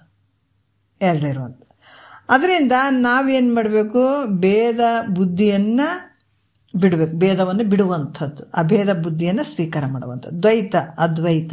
ದ್ವೈತ ಅಂತಂದರೆ ಎರಡಿರುವಂಥದ್ದು, ನಾನು ಬೇರೆ, ದೇವ್ರು ಬೇರೆ, ಅದು ಬೇರೆ, ಇದು ಬೇರೆ ಅನ್ನುವಂಥದ್ದು ಎರಡಿರುವಂಥದ್ದು. ನಾನು ಜೀವ ಬೇರೆ, ಪರಮಾತ್ಮ ಬೇರೆ ಅನ್ನುವಂಥದ್ದು, ಜಗತ್ತು ಬೇರೆ ಅನ್ನುವಂಥದ್ದು, ಇದೆಲ್ಲ ಭೇದಕ್ಕೆ ಅವಕಾಶ ಕೊಡ್ತದೆ. ಇದರಿಂದ ಏನಾಗ್ತದೆ, ಜನನ ಮರಣ ದುಃಖ ಬರುವಂಥದ್ದಾಗ್ತದೆ. ಇದು ಭೇದ. ಅದಕ್ಕೆ ಹೇಳ್ತಾರೆ ಗುರುನಾಥ ಇದಕ್ಕೆ ದೊಡ್ಡ ಕೆಲಸ ಮಾಡ್ತಾನೆ. ಇದೇ ದೊಡ್ಡ ಕೆಲಸ ಮಾಡೋದು ಗುರುನಾಥಂದು. ಜಗತ್ತಿನೊಳಗೆ ಇಂಥದನ್ನು ಬಿಡಿಸೋರು ಯಾರಿಲ್ಲ, ಈ ದೆವ್ವವನ್ನು ಬಿಡಿಸೋರು ಯಾರಿಲ್ಲ ನೋಡ್ರಿ. ಯಾಕಂತಂದ್ರೆ ಇದನ್ನು ಬಿಡಿಸ್ಬೇಕಾದ್ರೆ ಗುರುನಾಥನೇ ಮುಖ್ಯ ಆಗ್ತಾನೆ. ಅದಕ್ಕೆ ಇಲ್ಲೇನಾಗ್ತದ, ಭೇದವನ್ನು ಬಿಟ್ಬಿಡುವಂಥದ್ದು, ಅಭೇದವನ್ನು ಸ್ವೀಕಾರ ಮಾಡುವಂಥದ್ದು. ಇಲ್ಲಿ ಅಭೇದ ನಮ್ಗೆ ಆಗಬೇಕಾಗಿತ್ತು ಅಂತಂದಾಗ ಶ್ರವಣ 5 ಸಮಾಧಿಗಳ ಅಭ್ಯಾಸ ಮೂಲಕ ಆಗ್ತದ ಅಂತ ಕೂಡ ಹೇಳ್ತಾರೆ. 5 ಸಮಾಧಿಗಳು ಯಾವಪ್ಪ ಅಂತ ಈಗ ಮುಂದಿನ ವಿಚಾರ ಹೇಳ್ತಾರೆ. 5 ಸಮಾಧಿಗಳ ಬಗ್ಗೆ ಹೇಳ್ತಾರೆ ಅವರು, ಶ್ರವಣಾದಿ 5 ಸಮಾಧಿಗಳ ಬಗ್ಗೆ. ಈಗ 14ನೆಯ ನುಡಿ ನೋಡ್ರಿ. ಭೇದವ ಅಭೇದವೆಂದೆರಡರವರಲ್ಲಿಯ ಭೇದ ಭಾವನೆಯೋಳು ಒಂದಿರೇ ಮುಕ್ತಿ. ಏನಂತಾರೆ, ಭೇದ ಅಭೇದ ವೆಂದೆರಡರ ಅವರಲ್ಲಿ ಅಭೇದ ಭಾವನೆಯೋಳು ಒಂದಿರೆ ಮುಕ್ತಿ. ಅಭೇದ ಭಾವನೆಯೋಳು ಒಂದಿರೆ ಮುಕ್ತಿ ಆದಿದ. ಏನು ಹೇಳ್ತಾರ, ಭೇದ ಅಭೇದ, ಭಿನ್ನ ಅಭಿನ್ನ, ಈ ಎರಡರಲ್ಲಿಯೂ ಇವೆರಡು ಭಾವನೆಗಳಲ್ಲಿಯ ಒಂದು ಅಭೇದ ಭಾವನೆ ಅಂದ್ರೆ ಅಭೇದ ಭಾವನೆಯಲ್ಲಿ ಕೂಡಿಕೊಂಡಿರುವಂಥದ್ದು. ಯಾಕಂದ್ರೆ ಭಿನ್ನ ಅಭಿನ್ನ, ಭಿನ್ನನೂ ಅಲ್ಲ ಅಭಿನ್ನನೂ ಅಲ್ಲ. ಅಂದ್ರೆ ಈ ಭೇದ ಮತ್ತು ಅಭೇದಗಳಂತನ್ನುವಂಥ ಎರಡೂ ಭಾವನೆಗಳಲ್ಲಿ ಏನಾಗ್ತದೆ, ನನ್ನ ಒಬ್ಬನೇ ಅದಿನ ಅನ್ನುವಂಥದ್ದಾಗಿರ್ಬೋದು ಅಥವಾ ಭಿನ್ನ ಆಗಿರುವಂಥದ್ದಾಗಿರ್ಬೋದು, ಇವೆಲ್ಲ ದುಃಖ ರೂಪ ಬಂಧನಕ್ಕೆ ಸಾಧನವಾದ, ಇವು ಸಾಧನವಾದಂಥ ಭೇದವನ್ನು ಅಂದರೆ ಬಿಟ್ಟು, ಈ ರೀತಿ ಆ ಭಾವವನ್ನು ಬಿಟ್ಟು, ದುಃಖ ರೂಪ ಬಂಧನಕ್ಕೆ ಸಾಧನವಾದಂಥ ಭೇದವನ್ನು ಬಿಟ್ಟು, ಈ ದುಃಖಕ್ಕೆ ಕಾರಣವಾಗಿರುವಂಥದ್ದು ಯಾವುದು, ಭೇದ ಭಾವನೆ. ಅದಕ್ಕೆ ಈ ಭೇದ ಭಾವನೆಯನ್ನು ಬಿಟ್ಟು ಸುಖರೂಪನಾದ ಅಭೇದ ಭಾವನೆಯನ್ನು ಹೊಂದಿರುವಂಥದ್ದು. ದುಃಖದಿಂದ ಕೂಡಿದಂಥದ್ದಕ್ಕೆ ಯಾವ ದುಃಖ ಅಂತಂದ್ರೆ ಮತ್ತೆ ಭಾಳ ದೇವ್ರು ಬೇರೆ ನಾನು ಬೇರೆ ಅನ್ನುವಂಥದ್ದು ದುಃಖಕ್ಕೆ ತೊಗೊಂಡು ಹೋಗ್ತದೆ.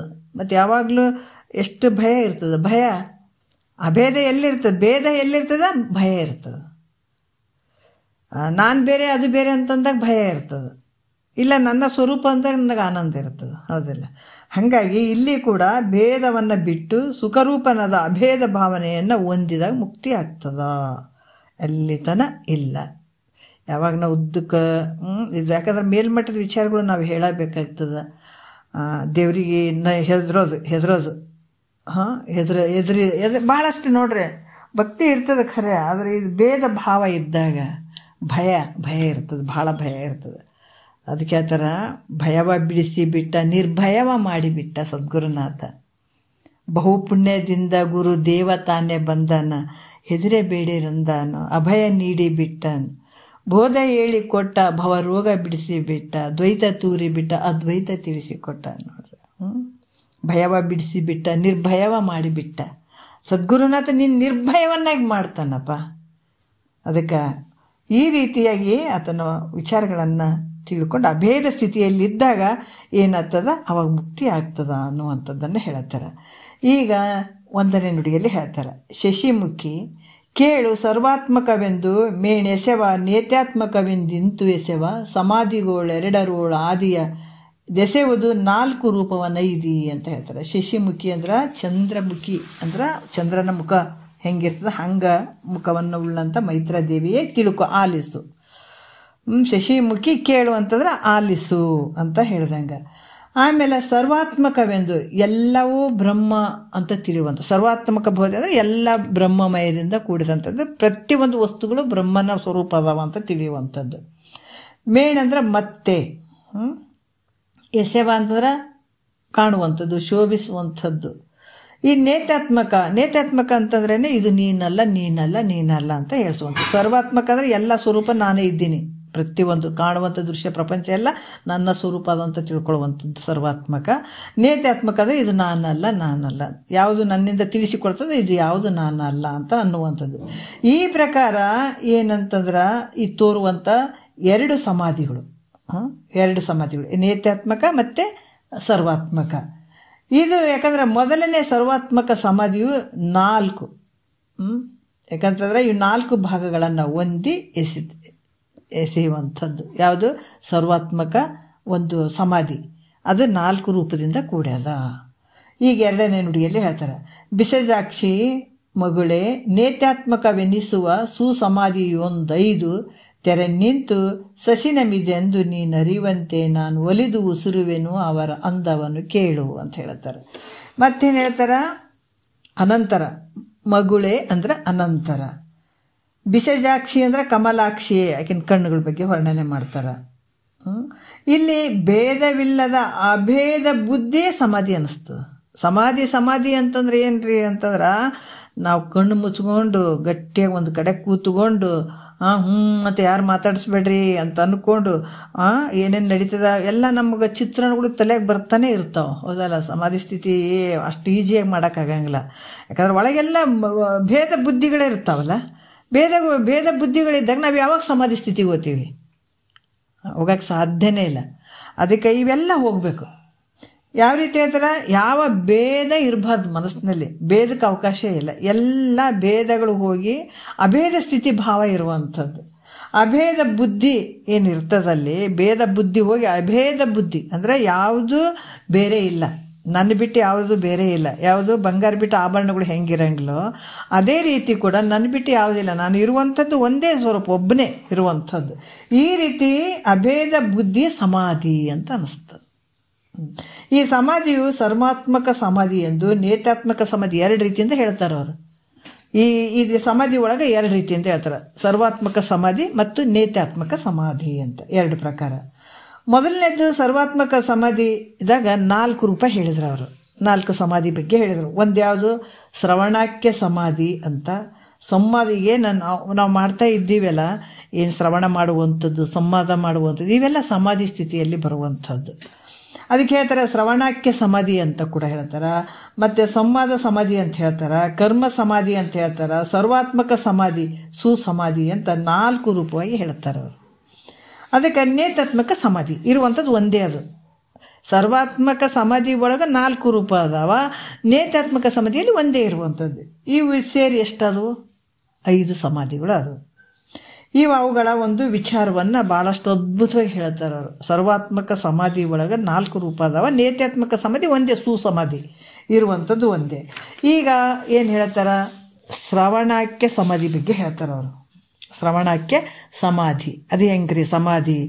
ನಾವು ಭಾಳಷ್ಟು ನೋಡ್ರಿ ಎಷ್ಟು ಈಜಿ ಅದ. ನಾವೆಲ್ಲ ಕೂತ್ಕೊಂಡು ಹಿಂಗೆ ಮಾಡ್ಕೊಂಡು ಕುಂತು ಅದೇ ಪೂರ್ತಿ ಸಮಾಧಿ ಸ್ಥಿತಿಗೆ ಹೋಗ್ಬೇಕ್ರಿ ಅಂತ ನಾವೇನು ಮಾಡ್ತಿದ್ವಿ, ಎಷ್ಟು ಈಜಿ ಕೆಲಸ ಅವ್ರು ಹೇಳ್ತಾರೆ. ಸಮಾಧಿ ಅಂತಂದ್ರೆ ಈ ಸರ್ವಾತ್ಮಕ ಸಮಾಧಿಯಲ್ಲಿ ಶ್ರವಣಾಖ್ಯ ಸಮಾಧಿದು ಒಂದು ಹೇಳ್ತಾರೆ ಅವರು. ಏನು ಹೇಳ್ತಾರೆ 3ನೇ ನುಡಿಯಲ್ಲಿ ನೋಡ್ರಿ, ಗುರುಭಕ್ತನೆನಿಸಿ ಸದ್ಗುರು ಸನ್ನಿಧಿಯೊಳಿರ್ದು ಪರಮಾನುಭವ ಸುಖ ಬೋಧೆಯ ಪಿರಿದು ನಂಬಿಕೆಯೊಳ ವೆರೆದು ಅಲಸದೆ ಕೇಳುತ್ತಿರಲದೆ ಶ್ರವಣಾಖ್ಯ ಸುಸಮಾಧಿ. ನೋಡಿ, ಶ್ರವಣಾಖ್ಯದ ಸುಸಮಾಧಿ ಅಂತ ಹೇಳ್ತಾರೆ. ಶ್ರೇಷ್ಠವಾದಂಥ ಸಮಾಧಿ ಇದು ಕೂಡ. ಅಂದ್ರೆ ಹೆಂಗಿರ್ಬೇಕತ್ತ, ಗುರುಭಕ್ತನೆನಿಸಿ. ನೋಡ್ರಿ, ಯಾವ ರೀತಿ ತನ್ನ ಶರೀರದ ಮೇಲೆ ಆವ ಕಾಲದೋಳು ಬಳಿಕ ಆವ ದೇಶದೋಳು ಬೇರಾವ ವಸ್ತುವಿನೊಳೊಡವರೇ ದತಿ ಮಮತೆ ಆವ ಪರಿಯೋಳು ತನ್ನ ಮೇಲಿರ್ಪುದಂತೆ ಗುರು ದೇವತೆಯೋಳು ಅನುರಾಗ ವಿಹುದೆ ನಿಜ ಭಕ್ತಿ. ಭಕ್ತಿ ಅಂದ್ರೆ ಎಂಥ ಭಕ್ತಿ ರೀ ಇದು, ನಿಜ ಭಕ್ತಿ ಅಂತ ಹೇಳ್ತಾರೆ. ಬರೀ ಸಾಮಾನ್ಯ ಭಕ್ತಿಗಳು ನಮ್ಮ ಇದಕ್ಕೊಂದು ಮಾತುಗಳು ಹೇಳ್ತಿದ್ರು ಗುರುಗಳು. ಎಲ್ಲೋ ಒಂದು ದೇವಸ್ಥಾನಕ್ಕೆ ನಾವು ಓದಿವಿ ಅಂತಂದ್ರೆ ಚಲೋ ಸೀರೆ ಉಟ್ಟಿದ್ದೀವಿ ಅಂತಂದ್ರೆ ಎಲ್ಲಾದ್ರೆ ಧೂಳು ಏನಾರು ಹತ್ತದೇನೋ, ರೇಷ್ಮೆ ಸೀರೆ ಬೇರೆ ಹಾಕ್ಕೊಂಡು ಬಂದೀವಿ, ಎಲ್ಲಾದ್ರೂ ಎಣ್ಣೆ ಎತ್ತಿ ಬಿಡ್ತದೇನೋ, ಅಥವಾ ಧೂಳ್ದಾಗ ಕೂತ್ಕೊಂಡ್ಬಿಡ್ತೀವೇನೋ, ಅಥವಾ ಹೊರಗೆ ಚಪ್ಪಲ್ ಬಿಟ್ಟಿವಿ ಅಂತ ಅನ್ನೋದು ಮನಸ್ಸಿನಲ್ಲಿ ಇವೇ ಸುಳಿತಿರ್ತಾವೆ. ನಾವು ಭಕ್ತಿ ಮಾಡಿ ಭಕ್ತಿವಂತರು ಅಂತ ನಾವು ಅಲ್ಲಿ ದೇವಸ್ಥಾನಕ್ಕೆ ಹೋಗಿರ್ತೀವಿ. ಯಾಕೆ ಧೂಳು ಅಂತಂದ್ರೆ ಹಿಂಗೆ ಜಾಡ್ಸ್ಕೊಂಡು ಕುಂದ್ರಕ್ಕೆ ಬರೋಂಗಿಲ್ಲ, ಆದ್ರೆ ಅಲ್ಲಿ ಕೂಡಕ್ಕಾಗಂಗಿಲ್ಲ, ಯಾಕಂದ್ರೆ ಧೂಳ ಐತೆ ಅಂತ ಕೂಡಂಗಿಲ್ಲ. ಮತ್ತು ಭಕ್ತಿ ಅಂತ ಹೋಗಿರ್ತೀವಿ. ಆದ್ರೆ ನಿಜ ಭಕ್ತಿ ಅನ್ನೋದ್ರೆ ಖಂಡಿತ ಅಲ್ಲ. ಆ ಭಕ್ತಿ ಹೆಂಗಂದ್ರೆ ಯಾವ ಕಾಲನೇ ಇರಲಿ, ಯಾವ ದೇಶನೇ ಇರಲಿ, ಯಾವ ವಸ್ತುನೇ ಇರಲಿ, ಅದಕ್ಕೆ ಆವ ಕಾಲದೋಳು ಬಳಿಕ ಆವ ದೇಶದೋಳು ಬೇರಾವ ವಸ್ತುವಿನೊಳೊಡವರೇ ಅತಿ ಮಮತೆ ಆವ ಪರಿಯೋಳು ತನ್ನ ಮೇಲಿರ್ಪುದಂತೆ. ನೋಡ್ರಿ, ಕಾಲ ಬರಲಿ, ಯಾವ ಊರಿಗೆ ಹೋಗಲಿ, ಯಾವ ಊರಾಗಿದ್ರು ಕೂಡ ನನ್ನ ಶರೀರದ ಮೇಲೆ ನಾನು ಭಾಳ ಪ್ರೀತಿ ಮಾಡ್ತೀನಿ, ಅದಕ್ಕೇನು ಆಗಬಾರ್ದು. ಇಂಥ ಮಳೆಗಾಲ ಚಳಿಗಾಲ ಬಂದಂತ ನಾನೇನಾದರೂ ಅಲಕ್ಷ್ಯ ಮಾಡ್ತೀನಿ ನನ್ನ ಶರೀರದ ಬಗ್ಗೆ, ಇಲ್ಲಲ್ಲ. ನಾ ಯಾವ ಕಾಲ ಆದ್ರೇನು, ಯಾವ ದೇಶಕ್ಕೆ ಹೋದ್ರೇನು, ಎಲ್ಲಿದ್ದರೂ ಕೂಡ ನನ್ನ ಶರೀರದ ಮೇಲೆ ನನಗೆ ಎಷ್ಟು ಪ್ರೀತಿ ಅದ, ಅದೇ ರೀತಿ ಗುರುವಿನ ಮೇಲೆ, ದೇವತೆಗಳ ಮೇಲೆ ಇಟ್ಟಂಥ ಭಕ್ತಿ ಅಚ್ಚಲ ಆಗಿರಬೇಕು, ದೃಢ ಆಗಿರಬೇಕು. ಇಲ್ಲಿ ಕೂಡ ಮೊದಲ ದೇವತೆ ಅಂತ ಮೊದಲು ಭಕ್ತಿ ಮಾಡುವಂಥದ್ದು ಕೂಡ ಅಲ್ಲಿ ದೃಢ ಇರಬೇಕಾಗ್ತದೆ. ಅದಾದ್ಮೇಲೆ ಗುರು ಸಿಕ್ಕನಪ್ಪ ಅಂತಂದ್ರೆ ಮತ್ತು ಆ ಭಾವ ಅಲ್ಲಿ ತೊಗೊಳ್ಬೇಕಾಗ್ತದೆ. ಹೀಗಾಗಿ ಇಲ್ಲಿ ಕೂಡ ಏನು ಹೇಳ್ತಾರ ಅಂತಂದ್ರೆ, ಈ ಗುರುಭಕ್ತ ನೆನೆಸಿ ಅಂದ್ರೆ ಗುರುವಿನಲ್ಲಿ ಅತ್ಯಂತ ಪ್ರೇಮ ಉಳ್ಳವನಾಗಿರ್ಬೇಕತ್ತ. ಮತ್ತು ಒಂದು ಚೂರು ನಾನು ಈ ಗುರುವಿನಲ್ಲಿ ಇಷ್ಟು ಮಾಡಿದ್ನಿ ಅನ್ನುವಂಥ ಭಾವ ಕೂಡ ಮನಸ್ಸಿನಲ್ಲಿ ಸುಳಿಬಾರ್ದು, ಸುಮ್ಮ ಮಾಡಬೇಕು. ಆತ ಹೊಗಳಿ ಅಂತ ಭಾವ ಇರ್ಬಾರ್ದು. ಒಂದು ಚೂರಿ ಭಾವ ಬಂತಂದ್ರೆ ಎಲ್ಲ ಕೆಟ್ಟು ಹೋಗ್ತದೆ ನೋಡ್ರಿ, ಎಲ್ಲನೂ. ಈಗ ಕೇಳುವಂಥ ಶಿಷ್ಯನಲ್ಲಿ, ಹೇಳುವಂಥ ಗುರುವಿನಲ್ಲಿ. ಕೇಳುವಂಥ ಶಿಷ್ಯನಲ್ಲಿ ಗುರುವಿನ ಏನೋ ಒಂದು ಅಪೇಕ್ಷೆ ಮಾಡಿಕೊಂಡು, ಅಥವಾ ಗುರು ಇಂಥವದನೇನು ಅಂಥವದನೇನಂತ ಇಂಥ ಏನಾದರೂ ಭಾವಕ್ಕೆ ಅವಕಾಶ ಕೊಟ್ಟರೆ ಸಾಧ್ಯ ಇಲ್ಲ. ಅದು ಅನನ್ಯ ಭಕ್ತಿ ಮಾಡಬೇಕು ಶಿಷ್ಯ ಆದಂಥವನು ಗುರುವಿನ ಮೇಲೆ. ಯಾವ ಭಾವನೆಗೆ ಅವಕಾಶ ಕೂಡ್ದು. ಅದಕ್ಕೆ ಹೇಳ್ಯಾರ, ಇದರಲ್ಲೇ ಏನು ಹೇಳಿದಾರ, ಅರಸದೆ ಗುಣದೋಷವನ್ನು ಗುರುವರನ್ನೋಳು ನೇರೆ ಭಕ್ತಿ ಮಾಡಲಹುದು ಮುಕ್ತಿ ಅಂತ ಹೇಳಿದ್ದಾರೆ. ಎಂಥ ಶ್ರೋತ್ರಿಯ ಬ್ರಹ್ಮನಿಷ್ಠ ಸದ್ಗುರುವಿಗೆ ನಿನ್ನೇನು ಉದ್ಧಾರ ಮಾಡ್ತಾನಲ್ಲ ಅಂಥ ಸದ್ಗುರು. ಭಾಳಷ್ಟು ಜನ ಇರ್ತಾರೆ, ಗುರುಗಳು ಇಲ್ಲ ಅಂತ ಇಲ್ಲ, ಆದ್ರೆ ಉದ್ಧಾರ ಮಾಡವನು ನೀ ಜನ್ಮನೇ ಸಾರ್ಥಕ ಮಾಡ್ತಾನಲ್ಲತ್ತ. ಅದಕ್ಕೆ ಅಂಥ ಒಂದು ಶ್ರೋತ್ರಿಯ ಬ್ರಹ್ಮನಿಷ್ಠ ಸದ್ಗುರು ಇದ್ದನು ಅಂತಂದ್ರೆ ಅದಕ್ಕೆ ಹಂಗೇನ್ರಿ ಇತ ಹಿಂಗೇನ್ರಿ. ಯಾಕಂದ್ರೆ ಗುರು ಆದವ ಯಾವ ರೂಪದಲ್ಲಿ ಇರ್ತಾನೆ ಹೇಳೋಕ್ಕಾಗಂಗಿಲ್ಲ. ನೀನು ಆತನಿಂದ ಏನು ಮಾಡ್ಬೇಕು, ನೀನು ಆತನ ತೊಗೊಂಡು ನೀನೇನು ಮಾಡ್ತಿ, ಅದು ಗೆದ್ದು ಬಿಟ್ಟಿದ್ದಾನ, ನಿನಗೆ ಗೊತ್ತದನು ಗೆದ್ದದ್ದು ಇಲ್ಲಲ್ಲ. ನಿನಗೇನು ಹೇಳಕತ್ತೇನ, ತತ್ವದ ವಿಚಾರಗಳನ್ನು ಹೇಳಕತ್ತಾನ, ಸ್ವೀಕಾರ ಮಾಡು, ಎಷ್ಟು ಸಾಧ್ಯ ಆಗ್ತದೆ ಅಷ್ಟು ತಗೋ. ಆ ತತ್ವದ ವಿಚಾರಗಳನ್ನು, ಅದಕ್ಕೆ ಅವರಿವರೆನ್ನದೆ ನಿಜವರಿದವರಂಗರಿಗೆ ಅವನತನಾಗಿ ಅಂತ ಹೇಳಿದಾರ ಮಹಾತ್ಮರು. ಅವರಿವರೆನ್ನದೆ ಯಾರು ತತ್ವವನ್ನು ಬಲ್ಲಂಥವ್ರು ಇರ್ತಾರ ಅವರಿಗೆ ಭಕ್ತಿಯನ್ನು ಮಾಡುವಂಥದ್ದು. ಅವರಿವರೆನ್ನದೆ ನಿಜವರಿದವರಂಗರಿಗೆ ಅವನತನಾಗಿ ಸಂತಸಿದಂತೆ ನಿಜಗೊಂಡ್ರೆ ಹೇಳುತ್ತಾರ. ಹಾಗಾಗಿ ತತ್ವವನ್ನು ಹೇಳ್ತಾ ಇದ್ದಾನಂದ್ರೆ ತತ್ವವನ್ನು ಸ್ವೀಕಾರ ಮಾಡು. ಅದು ಬಿಟ್ಟು ಆತ ಹೆಂಗದನ್ರಿ, ಅದಕ್ಕೆ ಹಿಂಗದನ್ರಿ, ಅದು ಎಲ್ಲಿರ್ತಾನ್ರಿ, ಅದನ್ನೇನು ನೀ ತೊಗೊಳಕ್ಕೆ ಹೋಗ್ತಿ. ಅದಕ್ಕೆ ಅವ್ರು ಹೇಳ್ತಾರೆ, ಅರಸದೆ ಗುಣದೋಷವನ್ನು ಗುರುವರ ನೋಡು. ಆತನ ಬಳಿ ದೋಷ ಹುಡ್ಕಕ್ಕೆ ಹೋಗ್ಬೇಡ, ಮತ್ತೆ ನೀನು ಹಾಳಾಗ್ತಿ. ಗುರು ಅಂದ್ರೆ ಒಂದು ಭಗವಂತನ ಸ್ವರೂಪ, ಗುರುವೇ ಗತಿ ಅಂತನೋ ನೀನು ಉದ್ಧಾರ ಆಗ್ತಿ. ಗುರು ಉದ್ಧಾರ ಆಗಂಗಿಲ್ಲ, ಆತ ಉದ್ಧಾರ ಆಗಿಬಿಟ್ಟಾನತ. ಮತ್ತೆ ಗುರುನಿಂದೆ ಮಾಡಿದೊಡೆ ಹಂದಿ ಜನ್ಮವೇ ಗತಿ ಅಂತ ಹೇಳಿದಾರ ಅವರು. ಗುರುವಿನ ನಿಂದೆ ಮಾಡಿದರೆ ಹಂದಿ ಜನ್ಮ ಗತಿ ಅಂತ ಬರ್ಕೊಂಡ್ಬಿಡು ಅಂತ ಹೇಳಿದಾರ ಅವರು. ಅದಕ್ಕೆ ಶಿಷ್ಯನ ಬಳಿ ಕೂಡ ಒಂದು ಚೂರು ಭಾವ, ಅನನ್ಯ ಭಕ್ತಿ ಬರಬೇಕು. ಮತ್ತೆ ಆತ ಒಪ್ಪಲಿ, ಆತ ಮೆಚ್ಚಲಿ, ನನಗೆ ಏನು ಮಾಡ್ತಾನಪ್ಪ ಶಿಷ್ಯ ಅಂತ ಏನಾದರೂ ಒಂದು ಚೂರು ಭಾವದಲ್ಲಿ ಸುಳಿತಂದ್ರೆ ಅಲ್ಲಿ ಹೋಗ್ಬಿಡ್ತು ಭಕ್ತಿ. ಏನೇನು ಇರಬಾರ್ದು. ಆತ ನೋಡಲಿ ನೋಡದೇ ಇರಲಿ, ನಿನ್ನ ಮನದಾಳದಿಂದ ಮನಸಾರೆ ಭಕ್ತಿಯನ್ನು ಮಾಡೋ ನೀನು, ಖಂಡಿತ ಅದಕ್ಕೆ ಫಲ ಕೊಟ್ಟೇ ಕೊಡ್ತಾನತ್ತ. ಮತ್ತು ಗುರು ಆದತ್ತ ಶಿಷ್ಯನಿಗೆ ಹೇಳಕತ್ತಾನೆ. ಈತ ಶ್ರೋತ್ರಿಯ ಬ್ರಹ್ಮನಿಷ್ಠ ಸದ್ಗುರುಗಳು ಅನ್ಸ್ಕೊಂಡಿರ್ತಾನೆ, ಈತ ಹೇಳ್ತಾನೆ. ಹೇಳೋದು ಮಾತ್ರ ಎಲ್ಲನೂ ಹೇಳಕತ್ತೇನೆ. ಹೌದೌದು, ಏನು ಭಾರಿ ಅಷ್ಟು ಹೇಳಕತ್ತೇನೆ, ಭಾಳ ಹೇಳಕತ್ತೇನೆ, ಎಲ್ಲ ಕ್ರಮಬದ್ಧವಾಗಿ ಹೇಳಕತ್ತೇನಂತ ತಿಳ್ಕೊಳ್ರಿ. ಅದ್ರಕ್ಕೆ ಗುರುವಿನ ಬಲ್ಲಿ ಕೂಡ ಒಂದು ಚೂರು ಶಿಷ್ಯನಿಂದ ಏನಾದರೂ ಅಪೇಕ್ಷೆ ತಗೊಳ್ಳುವಂಥದ್ದು, ಅಥವಾ ಏನಾರು ಕೊಡ್ತಾನೇನೋ, ಏನಾರು ಮಾಡ್ತಾನೇನೋ, ಅಥವಾ ಏನಾರು ಒಂದು ಸಣ್ಣ ಅಪೇಕ್ಷೆ ಏನಾದರೂ ಗುರುವಿನ ಹತ್ರ ಸುಳಿತು ಅಂದ್ರೆ ಅದು ವ್ಯರ್ಥ ಆಗಿಬಿಡ್ತದೆ. ಏನೇ ಹೇಳು ಅಂತ ಕಣಕ್ಕೆ ಟಚ್ ಆಗಂಗಿಲ್ಲ, ಶಿಷ್ಯನ ಅಂತ ಕಣಕ್ಕೆ ಹೋಗಂಗಿಲ್ಲ. ಅದು ಭಾಳಷ್ಟು ಅದಾವ್ರಿ ಇದ್ರಾಗ, ಲೆಕ್ಕಾಚಾರಗಳು ಭಾಳ ಅದಾವ.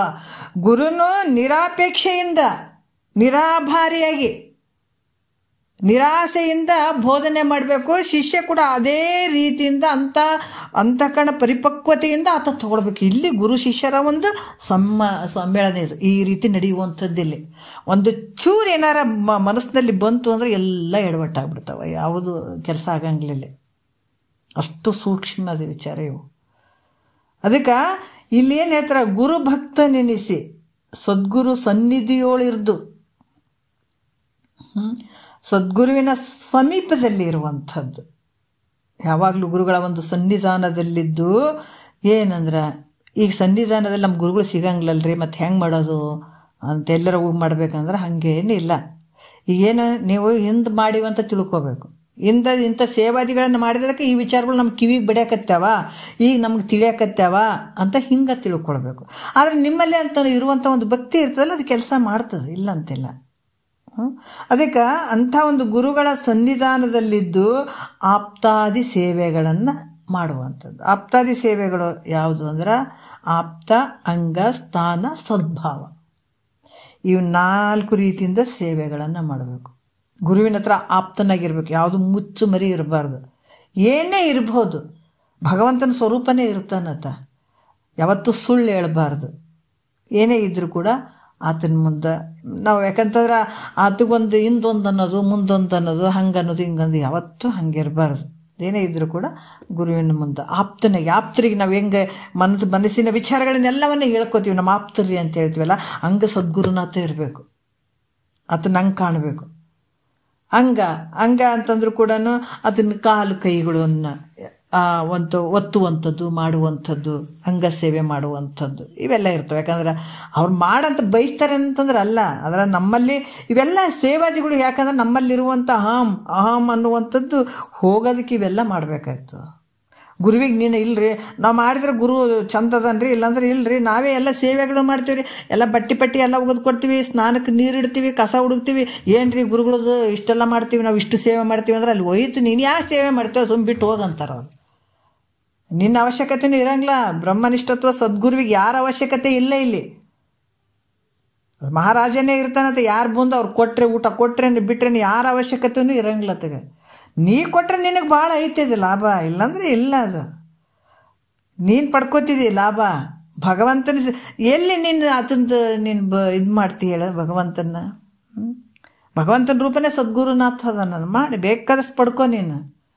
ಅದಕ್ಕೆ ಈ ರೀತಿ ಮಾಡುವಂಥದ್ದು ಆಪ್ತಾಂಗ. ಸ್ಥಾನ ಆತ ಇರುವಂಥ ಜಾಗದಲ್ಲಿ ಸ್ವಚ್ಛತೆ ಮಾಡುವಂಥದ್ದು, ಅದು ಮಾಡುವಂಥದ್ದು. ಏನಾದರೂ ನೀರು ಕೊಡ್ಲೇನು ತರ್ಲೇನು ಮಾಡ್ಲೇನು ಹಂಗೆ ಮಾಡಂಗಿಲ್ಲ ಸದ್ಗುರುವಿನ ಹತ್ರ. ಯಾಕಂದ್ರೆ ಭಯ ಇರಬೇಕು ಸದ್ಗುರುವಿನ ಹತ್ರ, ಭಯ ಭಕ್ತಿ ಎರಡೂ ಇರಬೇಕು. ಅದು ಗೊತ್ತಾಗ್ಬಿಟ್ಟು ನೀನೇ ಆ ಊಟ ತಂದಿಡೋದು, ಇಂಥ ಟೈಮಿಗೆ ಊಟಕ್ಕೆ ಕೊಡೋದಾಗಿರ್ಬೋದು, ಅಥವಾ ನೀರು ತಂದಿಡುವಂಥದ್ದಾಗಿರ್ಬೋದು, ಹಾಸಿಗೆಗಳನ್ನು ಕ್ಲೀನ್ ಮಾಡುವಂಥದ್ದಾಗಿರ್ಬೋದು, ಕಸ ಗುಡಿಸುವಂಥದ್ದಾಗಿರ್ಬೋದು, ಇವೆಲ್ಲ ಸ್ಥಾನ ಅಥವಾ ಇದ್ದಲ್ಲಿರುವಂಥದ್ದು ಮಾಡುವಂಥದ್ದು ಆಪ್ತಾಂಗ. ಸ್ಥಾನ ಸದ್ಭಾವದಿಂದ ಇರುವಂಥದ್ದು. ಕೊನೆವರೆಗೂ ಯಾರೇ ಏನು ಹೇಳ್ತಾರೆ, ಗುರುಗಳು ಏನ್ರಿ ಹಿಂಗದಾರ ಹಂಗದಾರ ಅಂತ ಯಾರಾದರೂ ಬಂದು ಚಾಡಿಕೋರಿ ಹೇಳಿದ್ರು ಕೂಡ ನಿನ್ನ ಮನಸ್ಸು ಬದಲಾವಣೆ ಆಗಬಾರ್ದು,